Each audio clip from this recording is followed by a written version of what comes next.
guddida dhismaha wadada tabca ee gobolka Sanaag ayaa deeq lacaga oo dhan $2,000 kala wareegtay aqoon-yahan Maxamuud Sagaale oo uu deeqdaasi bixinteeda u soo wakiishay Maxamed Xoogsade oo ka mid ah qurbajooga dalka Holland waxaana deeqdan qaadhaanka iska soo ururiyay jahliyada wadanka Holland ugu horreynna waxaa halkaasi ka hadlay aqoon-yahan Maxamuud Sagaale oo ka sheekeeyay muhiimadda ay leedahay dhismaha wadada tabca. waxaan wada joognaa guddigii wadada tabca waxaan halka ku wareejinayaa lacag ay uu soo diray oo soo wakiishay ninka la yiraahdo maxamed Xoogsade isagoo ka soo ururiyay lacagtaas jaaliyada Holland lacagtaas oo muddo uu hayay waa lacag dhan $2,800 2,000 oo kamid ah hadda ayaan gacanta ku hayaa waxaan doonayaa inaan ku wareejiyo guddiga wadada tabca 800 oo kamidina pipe-ka ayay ku soo jirtaa.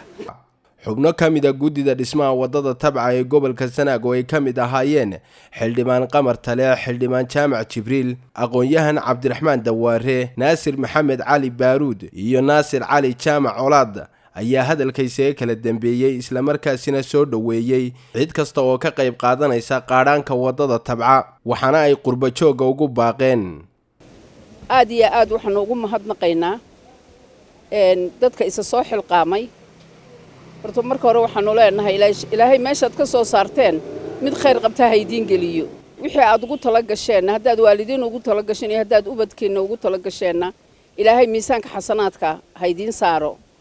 aad iyo aad waxaan ugu mahadnaqayaa Mr. Xoogsade oo ka wakiil ahaa lacagta soo ururinteeda dadka ku hadla af Soomaaliga oo meelay joogaanba ee muxsiniinta ah ee jecel khayrka inay wadada ka soo qayb galaan tabca. marka labaad waxaynu halka weyn uga majeynaa lacagta uu soo direen jaariyada dibadda oo wakiil ka yahay Maxamed Xoogsade inay soo gaaray $2,000 800 ay wadada ku soo jirto. aad iyo aad baan ugu mahadnaqaynaa dadkii soo bixiyay lacagta wadada gashtay ashir baa ku jira waa sadaqad shaariya soconaysa. waxaan halka ugu baaqaynaa dhammaan dadka wax sadaqaystay dibadaha joogay gudaha jooga inay gaar ahaan reer Ceergaaw gobolka Sanaag inay wadada wax soo gashtaan. waxaan aad iyo aad ugu mahadnaqaynaa jaaliyada Holland intii ka soo qayb gashay inta doonaysa inay ka qayb gasho inta niyadda ku haysa aad iyo aad baa u mahadsantihiin. Xoogsade inaad aad baan kuugu mahadnaqaynaa. waxaan leeyahay qolyaha kale ee wadanada kale Yurub iyo Mareykan iyo Carabta iyo meel kasta ay joogaan please ina ka soo qayb gashaan wadada wax badan baa inooga qabsoomay runtii. ilaahay waxaanu ka baryaynaa iyadoo laamiya oo qurux badan oo wanaagsan ilaahayna na joojiyo oo aynu aragno insha Allah taala jaaliyadaha dabada oo Xoogsada ugu horeeyo ee xadeerto qaadhaankiisii la wareejiyay aad baan ugu mahadcelinaynaa. waxaan u maleynaa waad bilowday inaad soo kordhisid oo aad doontid oo aad u guureysid baanu doonaynaa. sidii hore leeyahay sheegay aanu mahad badan uga celeynaa Maxamed Xoogsade oo ah jaaliyada Holland. ninkaas Maxamed la yiraahdo waa nin muwaadin ah aad iyo aad baan ugu mahadnaqaynaa. ilaahayna waxaan ka rajaynaynaa inuu caafimaadka iyo caqliga iyo ubadkaba oo maxay u barakeeyo maalkana u barakeeyo. waxaan rabnaa wadadii waanu wadnaa wayna socotaa meel fiican way maraysaa.